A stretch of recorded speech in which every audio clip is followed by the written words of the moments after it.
Cécilia, médaille de bronze au championnat du monde, après ta médaille d'argent en 2015, c'est quoi le sentiment qui te prédomine?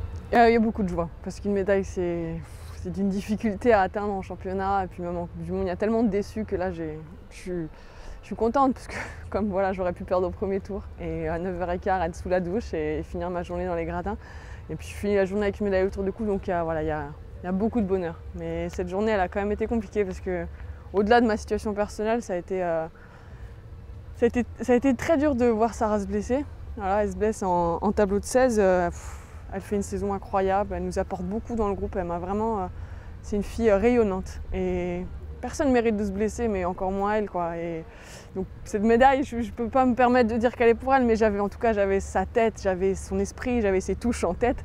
Et j'ai beaucoup pensé à elle. Donc voilà, je lui souhaite un bon rétablissement, parce que c'est pas des très bonnes nouvelles chez les ligaments croisés, donc bref, voilà, je suis de tout cœur avec elle. Donc voilà, c'est une médaille que je prends à bras le corps, mais il y a aussi beaucoup de pensées pour tout le reste du collectif. Ouais. De ton côté, est-ce qu'il y a eu un moment où tu t'es senti, où tu avais les sensations que tu pouvais aller décrocher la médaille dans ta journée? Mon tableau de 32 et mon quart de finale.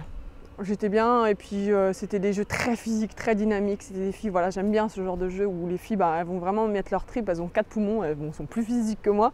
Mais elles me canalisent en fait presque, parce que je sais que sur le plan physique, je pourrais pas jouer avec elles. Elles sont quasiment plus fortes, elles sont très très fléchies, elles sont rythmées, elles ont plein de choses que je n'ai pas encore, mais bon, en tout cas elles me canalisent. Et là c'était vraiment très intéressant. Avant de rentrer mon 8e de finale, il y avait un tel sentiment de tristesse, parce que c'était juste avant Sarah, et je me suis dit il faut que je sois professionnelle. Et je pense qu'il y a un an je l'aurais perdu ce match. J'avais trop d'émotions en moi, et voilà, je me suis dit au moins essaye d'être un peu pro, et c'est vrai que bon, ça a marché. Ouais.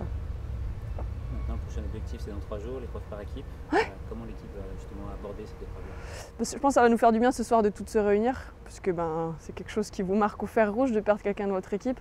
Et je pense qu'elle va rentrer chez elle, parce que là, je sais pas, je sais pas. En tout cas, il y a Caroline Kiroli qui arrive, qui a fait toute la préparation avec nous, qui est très jeune, mais qui est très douée, très talentueuse, qui a bien travaillé, qui s'est beaucoup investie dans notre équipe aussi.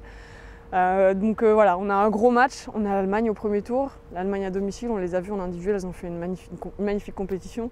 Donc on sait que ce sera dur, mais c'est la vie, c'est le sport, et on est au championnat du monde, donc c'est évident que ce sera dur. Dans notre esprit, on aura Sarah, ça c'est sûr, on est 5, et puis finalement on est 12 au collectif INSEP, et on aura toutes ces filles en tête. Mais il faut qu'on se serve de son sourire, de son énergie, parce que c'est une fille, voilà, pleine de bienveillance, et voilà, faut pas avoir les épaules lourdes, faut lever la tête, parce que je pense que c'est ce qu'elle aimerait bien. Donc voilà, on va beaucoup penser à elle, c'est clair.